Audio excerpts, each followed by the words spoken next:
So you've been searching around for top tips on how to buy your next car, and you've clicked on one video, two video, three video, and you've ended up here.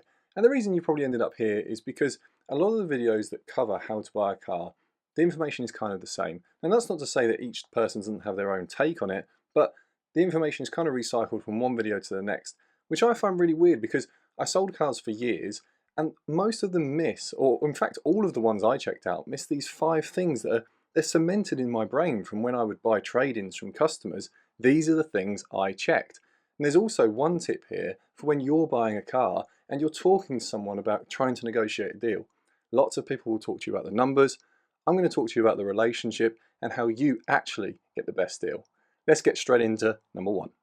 Take the back of your hand and run it across the side of the car. Now this is going to seem weird to you, but the back of your hand is actually more sensitive than the front of your hand because, well, we grab everything with the front of our hands. They're less sensitive to heat and everything like that, which is why if you're ever in a fire, people say put the back of your hand up against the door, and that way you can check if the other side is scorching hot or if it's just sort of slightly hot or if there's no fire at all. And also if you burn the back of your hand, at least you can still use the front to get yourself out of the situation. Now that's got nothing to do with buying a car, but when you buy a car, if you run your hand along from the front wing, so this is where you've got the front headlight sort of right here. I'll show you a video, I'll take it outside. If you run the back of your hand, now this skin is quite sensitive here, but it's not so sensitive that it's going to sort of get caught up on the paintwork. So it's going to allow your hand to glide along, glide along, glide along. If you get to a point where suddenly it feels really smooth, and this is what the back of your hand is great at telling you, if there's a sudden change in the surface, if you get a sudden change in the way paint feels from the front headlight to the rear headlight, so you're running your hand across its side, you should really inspect that area because what's most likely happened there is the area's been repaired, likely because of either damage or just because of something innocent like a scratch that a dealer's wanted to sort of make look nicer for a sale. Now you might just think, well, this is something cosmetic, okay, I'll check it out, but really it's not going to save you that much money. This could save you thousands and thousands because if a vehicle has been accident repaired, and this actually happened to my wife's car, we bought this car from a dealer, used approved. So I'm going to be honest, I didn't even think to do the check really because it's approved by the dealer, by the manufacturer, and I thought, well, it's a pretty new car. What is there that I'm ever going to find that there's a problem? I had a look over it, it looked okay. That was my mistake because years down the line of owning the car, what we found was that there had been a repair around the rear arch, and this is why I say, yeah, you should run the back of your hand from the front headlight all the way along that style line to the back headlight, but you should also sort of run it along the lower panels and some of the top panels if you can as well. And as I say, you're just feeling for that sudden change, so you'll get a little bit of resistance, and then if you do that, suddenly nothing, so you're going along, a little bit of resistance, oh, this is really slick.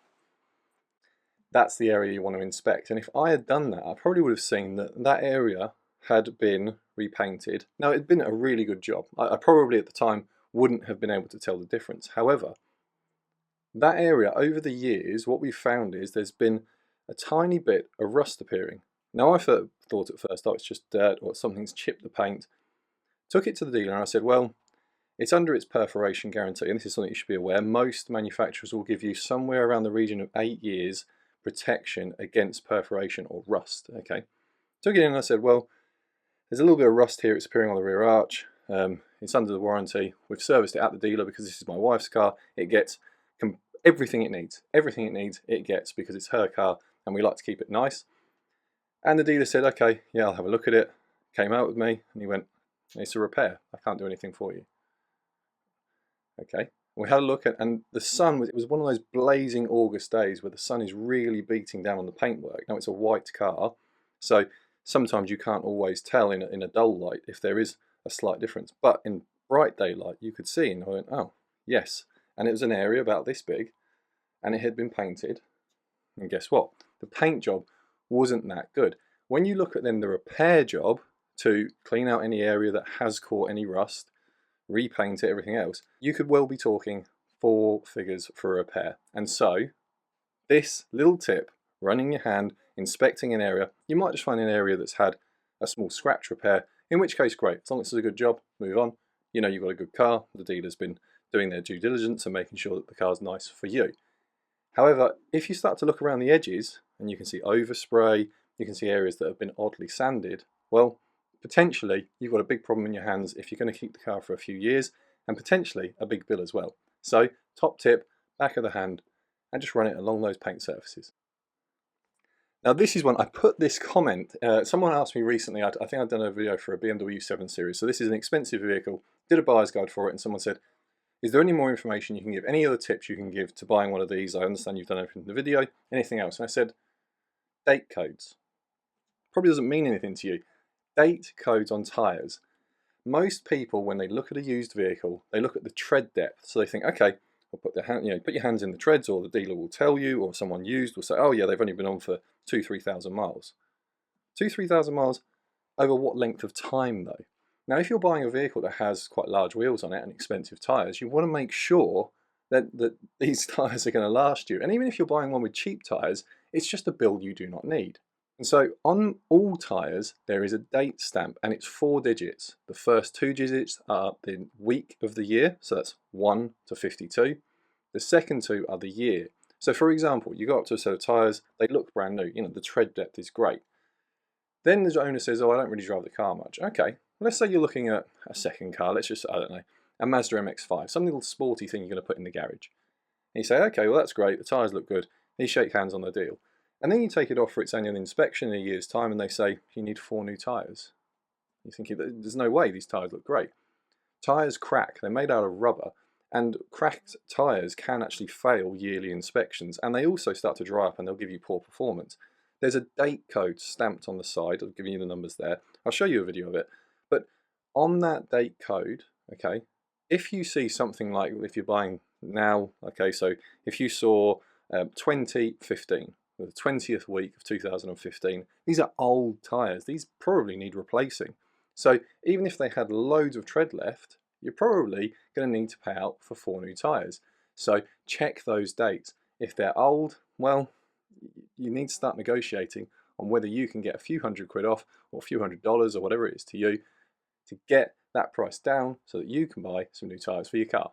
Okay, tip number 3, this is the one that sort of everyone covers. Everyone wants to talk about money when they talk about buying a car, whether it's new, used, classic, ancient, scrap, whatever. I'm here to tell you that there's 2 things that you need to set in your mind, and it's not about, trying to beat the dealer down, getting this price, getting that. For a start, smile, shake hands with the dealer and try and make a relationship, because ultimately they're doing their job, you want the best deal. If you can get on, that's probably where you're going to find that they'll be willing to negotiate a little bit more on that final figure than if it's just a transaction, because they want to get paid, but they also want to have a good day at their job. So there's a little tiny tip there, but the bigger tip is set yourself 2 budgets. Now, what most channels will tell you to do is do your calculations first, get a final figure, and that's it. Walk in with that final figure. It's not bad advice, okay? I used to have people do that all the time. We'd go and test drive a car, I'd say, do you like it? Yes, yes, yes. Do you want to buy it? Well, if the numbers are right. Okay, that's fine, we can do a deal on the numbers, we can find something that works for you. What do you need? And then they would give me one solid figure. And that figure would usually be, let's just call it a stretch, okay? It would be way below whatever it's advertised at. And as a dealer, you're sort of looking there and you're thinking, well, if I push everything out, make no money on the deal, take all the commission out of it, everything else, maybe, okay? But realistically, not many people turn up to their job and say, oh, I'm going to earn no money today. I just want to see if I can sell something. Just do something today, but make no money. It's not really where most dealers are going to be. And if they say to you, look, we just can't do that, some of them are trying it. And you should never be afraid to walk away from a deal. I have been told by sales managers, and this is when I was very young and just entering the car sales environment, I've been told by sales managers, let them walk and run after them. It doesn't feel great, I'll be honest, when you're the salesman that's told to do that, to have to say, sorry, we can't do it, knowing that 30 seconds later you're going to come running out of the showroom, hands laying, oh, wait, my manager's changed his mind, blah, blah, blah. But it's a tactic, some places use it. To be honest, it's a pretty worn tactic. A lot of places don't bother doing that anymore. I was probably the very end, the last of the generations whose the sales manager had a sales manager themselves when they were young that used that tactic. Pretty much now that tactic's gone. If you go somewhere with it, well, just accept the show. Hey, at least they put something on for you. Now, The critical thing is have two figures in mind, okay? So you want to have a figure that's comfortable for you. So whether that's a finance figure or an amount you're going to pay after a trading, whatever it may be, just you can do your calculations, you can do your research online. It's actually very easy these days to sort of say, okay, this is a finance comparison. A lot of websites are set up to sort of tell you if you buy a car for this much with sort of this average APR, what you're going to be looking at paying. Get that figure and get it in your head and sort of say, okay, well, that's a figure that you can or you can't afford. If you can't afford it, then maybe look at a different vehicle or potentially look at a different mileage or specification for that particular vehicle if you're really set to it. But have that figure in mind. But don't hold yourself to it. In fact, the best example I can give you is a friend of mine that I worked with for many years before he went off and did his own thing, went into the military, all that sort of stuff. He had a customer once come in and they demanded a figure on a car. It was a great car. It was an Audi. It had every single specification added to it that you could have possibly had from brand new. My friend himself had a Civic Type R and he was looking for something a little bit more grown up, let's say at the time. He needed to do more mileage. And he test drove this car with them because that's what we do as salesmen. We go out in the car. And he thought, this is a really good car. And he said it to me. He said, you know what? I don't say this often because at the end of the day I'm a salesman, but this is a great car. Maybe you should consider, really going for it now because I don't think it's going to stay around that long. And they went, yeah. They sort of gave him the figure they were looking at. They went back and he said, look, it's going to be another, I think they were looking at payments. I'm pretty sure it was payments. And it was 10, 15% more than what they wanted to pay. But as I said, this vehicle had every single optional extra added to it from factory, so it was a pretty good deal. They walked. They said, I'll come back tomorrow. And he said, look, I really don't think it will be here tomorrow. I'm going to be honest with you. It's a Saturday. It's the middle of the day. I think it will be sold. What he was actually saying to them, and he didn't want to say it out because how many people would believe you, but he was saying, I'm going to buy it. If you don't buy it, I'm going to buy it. And at the end, he sort of said, to be honest with you, I'm a bit tempted myself. And they laughed it off and they thought he was joking. They came back the next day. He bought the car. He bought the car that night. He actually drove it away that night because that was a service we could do at our dealer. Traded in his old car, got the finance sorted. He drove it off, and he owned it for 3-4 years. A really good car, and I never ever saw one in that specification ever again. They were gutted. In fact, they wanted to make a complaint because they thought, well, it was such a good car that they should have it, and why should the salesman get to buy it? If you go in with a figure, but the car that you find just is better than you thought it was going to be, it's better condition, it's lower mileage, whatever it may be, make sure you walk in with that second figure. Okay, so if you're setting yourself and you're saying, I can't spend more than £300 a month. Now if it is, that is your max budget, set that 300 here and set your target as 280 and be realistic and expect that this is probably going to be a bit worse car than what you want.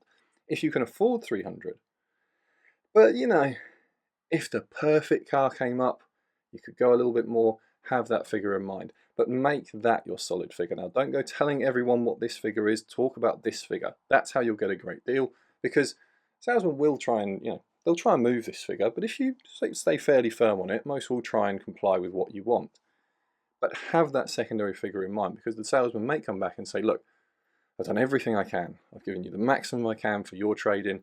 I've given you, the lowest possible payment percentage rate that I can get you. This is the payment. And if it's a little bit more, but you can still afford it, maybe this is the car to go for, because you're going to go down the road somewhere else and maybe they have a similar car, but do they have the same car? Do they have the car of the same quality? Is it as low mileage? Is it as good specification? These are the things that you need to consider when you're buying a car. And I've done it with friends and family when I've bought cars with them. Have this figure, tell me what it is. Have this figure, keep it to yourself. Okay, we'll go there and I will fight for you on this figure with the salesman.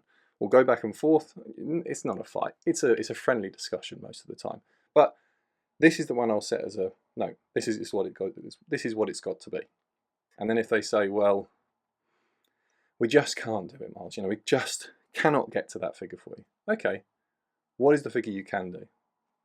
It's this. Well, if it's still below what your maximum is, it's the deal you want, then maybe you should go for it. So this is what I'm saying here is be careful of all this. So I'll do all your calculations, then set this solid figure. That usually sets you up for a fall. Do your calculations, set your figure that you want to pay for the car, and then have this secondary figure of the maximum that you can go to, but don't breach this one. This is where people get into trouble. They go, this is the maximum I can afford, and then they push that figure. And to be honest, when people do that, they're never ever satisfied with the car because they've set such a high expectation. This is what they wanted to pay. This is what they paid. The car then it can never deliver on that. So yeah, set your upper limit, but make sure you got your upper limit here and tell everyone that figure. But keep this one in the back of your mind. On to the next one. This is a really funny one, but it's drains will drain you. The drains, cars have drains. Do you know how many times people have come into a dealer and said, oh, there's a problem with my car, I can smell damp, or I've got an electrical problem. It's usually that the drains are blocked, okay? And on a used car, especially something that's, say, 5 years old or older, people, they don't keep their cars in garages anymore, and they think they just don't have to. You know, modern cars, they're this, that, and the other. Well, the drain holes are probably about that big maximum. Maybe you can't tell that on camera, but it's a tiny, tiny, small gap that the water's allowed to run into and then run through and down.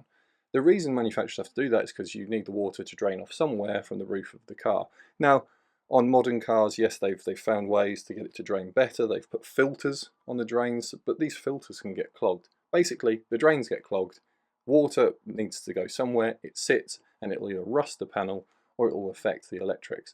This is especially a big problem with convertibles. So if you're looking at a convertible, just make sure the drains get clean. Just buy it, and if someone doesn't tell you the drains have been cleared out recently, go to a professional detailer, someone who actually knows what they're doing, and just say, look, how much to get the drains cleared out? And they'll give you a figure, okay? Just honestly, from the problems I've had, especially from buying cars, we used to buy cars at auction, convertibles could be 2 or 3 years old, and we go, the roof's not working.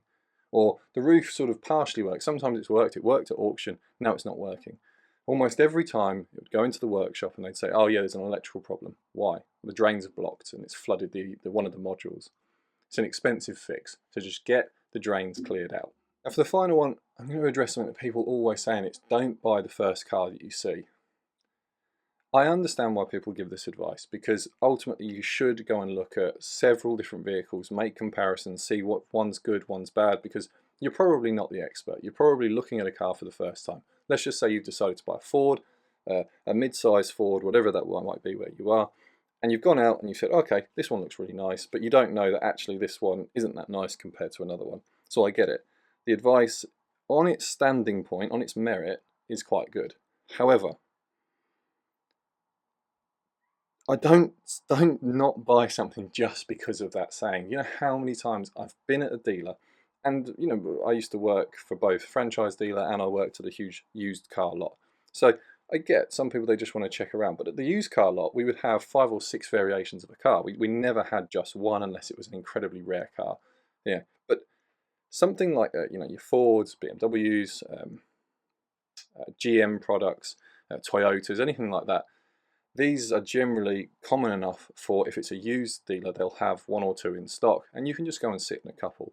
But the amount of people that would come in to say a dealer, and you'd have one vehicle there, and it would be a particular specification, they say, I really want to go and look at another one. And if it's used, you may only have one other for them to look at, and it may not be the same specification or whatever else, and they went, no, I want to go and look at another one. And that car would sell. And it's the same story as I gave you with my friend earlier. Good cars don't sit around for long periods of time, and the amount of people that I have seen walk away from a good car because, you know what, they got lucky, time lucky that is.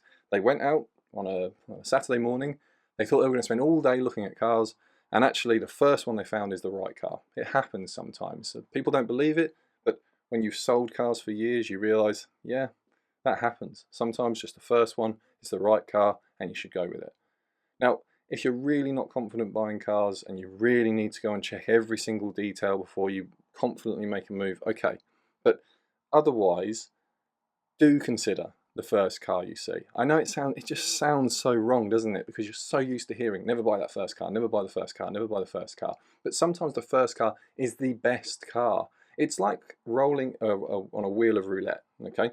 There's 36 numbers and you zero. If you roll the ball on your first bet and boom, it hits the number that you wanted and you win a load of money, do you sit there and go, oh no, can you spin again? Of course not. But you've got an equal chance when you walk out the door of the first car you see being great and the 50th car that you find being great. So how do you tell if it's going to be that first one or 50th one? Well, if I just said to you, well, ignore the 50th car you see, so that doesn't sound right. Well, why not give a chance to the first one? Sometimes the first car is the car to buy, okay? And I want to address one just key thing here, and it's that particularly online, okay, and you'll see it in the comments of this video potentially, or forums that you hang around on, people, they do like to just put their mistrust out there. Okay, there are people that are great and they just say, hey, you know what, I had a great experience and I want to share it with others, but that's generally not what we do. But everyone will share that experience where they got screwed over by someone or they trusted someone and it didn't work out and whatever else. That's what makes the stories of don't trust the person selling you anything so prevalent. But in the real world, just being honest, you're going to deal with real people. Okay, I don't sell cars anymore, I haven't for years, but back years ago you would have dealt with me. And to be honest, I'm a car enthusiast. I have no interest in ripping people off. It wouldn't sit right with me. Maybe I'm an exception, but honestly, with the people I worked with, it's actually the other way around. I did meet one or two sharks, okay? A couple of people. I wouldn't buy baby lotion off them, or that's probably a bad example. I wouldn't buy a tin of soap from them, okay? I just wouldn't buy anything from them. They exist, okay? They are out there, but the majority of people I met, they just wanted to earn a living, and they got told, hey, you can make some money selling cars. They were fairly decent people. They, looked respectable in a suit, and they got hired doing it. It's so easy to say you don't trust someone that you've never met before. Yeah, of course, I get it. And you've only got to have one person ruin your trust, especially if you buy a big purchase, a house, a car, an electronic device that costs you loads of money. You get screwed over, you never trust anyone again. But honestly, with cars, it can be a case that first car, you meet the right person, you find the right car, you get the right deal, and you just buy it. And you know what? The funny thing is that people that do no research, they sometimes are in the best position because they walk in, they got no idea, they just happen to meet the right person who says, how about this car over here? And they go, oh yeah, take it for a drive, boom, gone. They don't want to spend any more time, they don't want to waste their life, going from weekend to weekend to weekend to weekend looking for a car. They just want something that's going to get them around. And you know what? They find it. So sometimes just a little bit of trust, and I'm really careful saying it because I know I'll say it and I'll get people say, I listened to your advice, I went with someone, thought I could trust them, and I couldn't. I can't speak for everyone. What I can say is, if you find the right car, if it feels right, if your gut's telling you if it's right, if it's a good deal, sometimes you walk away and that car sells because it was the car you thought it was. And so just have that in the back of your mind when you finish up and decide not to buy a car. Now I'm going to give you one bonus on this. Is a bit of a funny one. It's not necessarily a buying tip. It's not something that's going to help you get a deal on a car or anything like that, but it's something that I would say about 30 to 40% of people don't check and then they have a problem. And the amount of phone calls I used to take, or people drive back and they'd ask this question: how does the fuel door open? It's something that you've got used to on your car. Maybe you've got a catch down by your right foot. Maybe there's a button somewhere on the dashboard. Maybe you have to just press the cap inwards or whatever it might be. When you buy a new car and you turn up to the filling station and you think, okay, maybe it's an electric car, maybe it's a hybrid car, maybe it's petrol diesel car, and you go in and you go, oh, well, it's on the other side from the car I used to have. Okay, I used to have a button here. I don't have a button here anymore. And all of a sudden you're scrambling around and you can't find a way to put fuel in it. And this causes a lot of stress for some people, because if you've limped into a fuel station 2 weeks after you bought a car because it came with a full tank and you really need to fill up and it's 8 o'clock at night and the dealer's closed and you're there on your phone, you're trying to find ways to do it, it can be a bit stressful. The amount of people I've had drive back, say, an hour after buying a car, they haven't bought a car with a full tank, let's say it had a quarter of a tank, I think that was the minimum we'd ever send a car out with, and they'd come back and they'd sort of, oh, Miles, excuse me, so how do I actually put fuel in the car? And some people were a bit embarrassed about it, which was silly. This is something that you're not going to know beforehand. Some people would, drive in red face, they'd be in a real panic. A lot of the time, as part of our dealer handover, we actually would show people. The biggest problem was if, say, a couple picked it up, and let's just say the guy picked the car up, it's actually his wife's car, or vice versa, and you'd show one of them and they wouldn't tell their partner. That was usually what would happen, because or sometimes maybe my colleague's been a bit lazy and sort of, someone said to them, oh, I've owned one of these before, I don't need to see anything. Oh, okay, there's the keys, off you go. And then the manufacturers decided, yeah, we used to have it down by your right foot, but people kept knocking it. Let's put it on the door, or let's put it under a button under the dashboard or something like that.